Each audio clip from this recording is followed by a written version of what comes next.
A London morning seemed like any other for Caitriona Balfe. Soft sunlight streaming through the windows, a steaming cup of coffee set out on the kitchen counter by her close assistant, and soft jazz playing in her luxurious penthouse. Little did she know news was about to shake everything she believed in. As Caitriona opened her phone to check her emails as she usually did, she froze. Messages flashed incessantly from her agent colleagues and close friends, all saying one thing. "Kate, have you seen the news? Prepare yourself." Her heart began to race. An uneasy feeling filled her chest.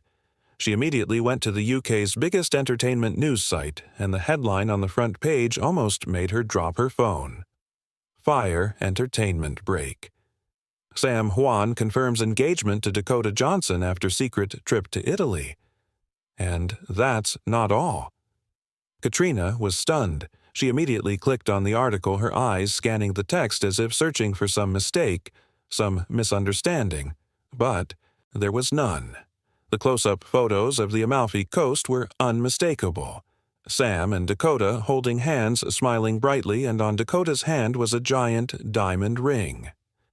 What stunned Caitriona wasn't just the news of Sam's engagement, but a small but haunting detail in the article. According to sources close to the story, Sam proposed to Dakota in the same place where he once told Caitriona it was the place where he felt most at peace in the world. She couldn't believe it. The place where she and Sam had once done their private photo shoot for Outlander, where they'd sat for hours together sharing everything, was now the place where he'd started a new life with someone else. Caitriona felt betrayed in a quiet but profound way. Even though they'd never officially dated, she and Sam had always had a special bond that went beyond friendship. The long hugs, the silent glances when the cameras stopped rolling, the heart-wrenching texts in the middle of the night. She had always thought that, if they were ever truly ready, they'd find each other. She picked up the phone, dialed Sam's number, and then deleted it. She didn't know what to say, or if she'd ever have the courage to hear his voice again. 3 hours later, Caitriona sat brooding in the press room, preparing for the premiere of her new film. The assistant whispered in her ear, "The reporters are going to ask about Sam. Do you want us to cut the questions short?" She smiled awkwardly. "No, let them. Ask." When the microphone was passed to a female reporter, the first question immediately hit her heart. "Caitriona, have you heard about Sam's engagement? Fans are shocked, especially because of the close relationship between the two of you." The room fell silent. She swallowed. "I know," she replied slowly. "And if that's what makes Sam happy, then congratulations." A few claps rang out, but she could feel the questioning eyes on all sides. None of them knew what was really going on in her heart. That night, Caitriona hid from all calls. She turned off her phone, drew the curtains, and sat alone in the dark. It had been a long time since she had cried, but tonight the tears fell quietly. No noise, no drama, just the deep pain of a woman who once believed she had a special place in someone's heart, but who had finally realized maybe she never was. A knock came from the door. She hesitantly stepped out and was stunned to see Jaime Dornan, her longtime best friend, standing there with a worried look on his face. "I saw the news," he said softly. "I knew you wouldn't be okay." Caitriona leaned her head on Jaime's shoulder, sobbing like a child. In that moment, she realized the world may turn. Feelings may change, but there are still people by her side, honest, sincere, even when everything falls apart. The next morning, an email arrived in her inbox from Sam. "Kate, I'm sorry you heard about this from the papers. I should have called you, but I was afraid you would hate me. Dakota doesn't replace anyone. You're still an important part of my life. If you want to talk, I'm always here." She read it over and over. No response. Not right away. She needed time. Healing. Learning to let go of an illusion she'd held on to for so long. A week later, Caitriona walked the red carpet at Cannes with a beaming smile. When asked if she had anything to share, she simply said, "I've learned that no one owes you anything, not even your heart. But if you're strong enough to bounce back from a shock, you'll find something even more wonderful yourself." and everyone applauded, and she, for the first time in years, felt free. Late at night in Paris, the old yellow lights reflecting off the Seine, shimmering like memories. Sam Huan sat in the car staring out the window as if trying to read his own mood. He had flown in quietly after a week of silence.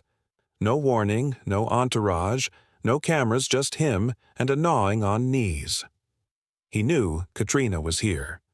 She was filming a special promotional segment for an environmental documentary she had co-produced. But Sam had not come for work. He had come because his heart had not yet given up. The car stopped in front of a small cafe, Caitriona's favorite place when she was in Paris. He walked in his heart, pounding his eyes, scanning every face. And then he saw her. Caitriona sat alone by the window wearing a beige trench coat, her brown hair falling loosely over her shoulders, holding a cappuccino that had long since cooled. Her eyes were distant, silent, but still as beautiful as the first time they met on the set of Outlander. Sam approached slowly and gently as if afraid to awaken something sacred. "Excuse me, is this chair taken?" he asked softly, his voice and trembling. Caitriona looked up for a second. Her eyes widened, stunned, confused, then silently accepting. She nodded, and he sat down. The silence between them felt like a century. "You shouldn't have come," she said softly, not meeting his eyes.